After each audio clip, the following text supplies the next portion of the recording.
Why is there space? There should not be space. It should be right on that tape. Reception Day, or R Day as it's also known, is not easy on these soon-to-be former civilians. New cadets, that was so weak. I want to hear it again. Around 1,300 of the nation's top high school graduates get a quick immersion into Army life. Order, arms. Planning for this day began months ago, and it serves a purpose. Cadet Captain Adam Cratchey went through this 3 years ago. The biggest focus today is making sure that the class of 2020 learns how to conduct themselves in a military manner and learns the basic aspects of military discipline. Most of this takes place away from families who have accompanied their son or daughter as they join the long gray line of West Point cadets. Families like the Maynards from North Carolina who have mixed emotions. From feeling worried about what he's going to experience, but I think pride overrides it all, and just proud of his decision to serve the country. We're just incredibly proud, and we know what this place does for guys and gals of this world, and they create leaders. These cadets will only be here at the academy for a few years, but it's safe to say this is one day they won't forget. Despite frustrating memories, there are some really positive memories that come out of Beast as well. And despite the rough beginning, the end result of this indoctrination is a group who can lead others in the defense of the nation. At West Point, John Goff, News 12. You can take boats out, kayaks and canoes during your stay here. This is Breakneck Pond in Harriman State Park, where you would do that. But just 15 months ago, these are the living conditions you would have found here.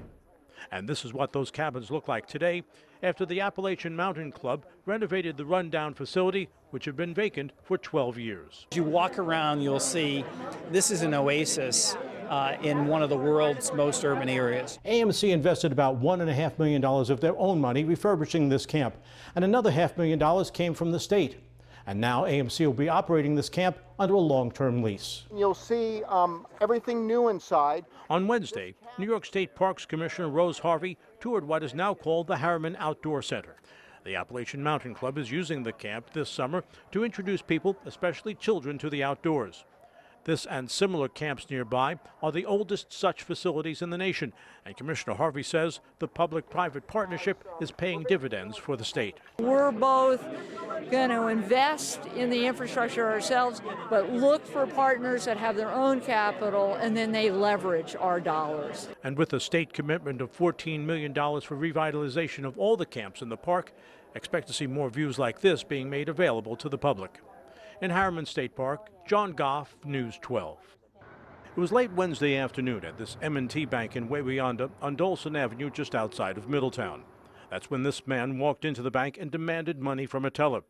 No weapon was displayed, but he did escape with an undisclosed amount of cash. The suspect was described as a white male, approximately 6 feet tall, between late 20s and early 30s in age, with a slim build. As you can see in this surveillance photograph, he was also wearing dark sunglasses and a red bandana on his head. This is just the latest of several bank robberies here in the Hudson Valley in recent days, and state troopers are now trying to determine if the guy who held up this bank is responsible for all of them. Back on July 19th, this Chase Bank on West Ramapo Road in Haverstraw was robbed. The bank cameras captured these pictures of the robber. Police still haven't said how much money was stolen.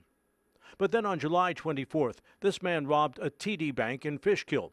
The description of the robber at both banks is also similar to the robber in Wawayanda. But state police investigators aren't ready to confirm it's the same man. We're looking into all angles that it may be involved. But for now, the search continues, and police are waiting for him to strike again. In Wawayanda, John Goff, News 12. It all began on a playground on Manhattan's West Side. Martin and Beatrice Sasson met when they were both in their early teens. They started out playing handball together in the playground and have now been married 71 years. He lived on the one street, and somehow we ended up coming, we both played handball. So that's where we ended up meeting and playing handball a lot. She's fantastic. She's my right hand. She's my secretary, my cook, my chief. She's right there when I need her. During World War II, Beatrice and Martin were separated for 6 years while he served in the Army. When I came back, she was still waiting for me.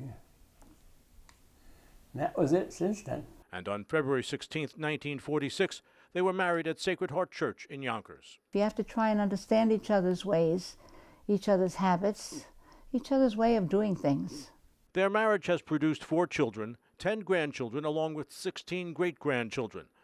And in an age when some marriages end before the thank you notes for wedding gifts can be mailed out, Martin, who is 92, and Beatrice, who is 91, say there's one key ingredient which has kept their union strong all these years. And we kiss goodnight every night. No matter how angry or how discouraged you may be, there's always tomorrow. And that's probably good advice to anyone who wants to have a relationship that lasts. In Stony Point, John Goff, News 12.